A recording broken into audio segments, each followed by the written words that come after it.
আজিনা বা ষ্টাই দূৰ কৰিবলৈ জাষ্ট 3টা হোমিওপ্যাথিক মেডিচিন আমি ব্যৱহাৰ কৰোঁ।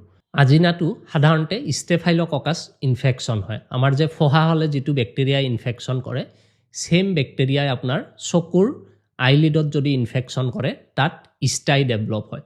আৰু যদি আপোনালোকৰ ষ্টাইটো আপাৰ আইলিডত হয়, তেনেহ'লে আমি দিওঁ কেলিকাৰ্প 200। এই মেডিচিনটো হোমিওপ্যাথিক সেই গ্ল'বিউলছত বনাই দিয়া হয় আৰু তাৰ পৰা 6টাকে গ্ল'বিউলছ 3 দিন দিনত 2বাৰকৈ খাবলৈ দিয়া হয়। আৰু যদি ষ্টাইটো লয়াৰ আইলিডত হয়, তেনেহ'লে আমি বেলাডোনা 30 আৰু পালচেটিলা 200 নামৰ মেডিচিন দুটা ব্যৱহাৰ কৰোঁ।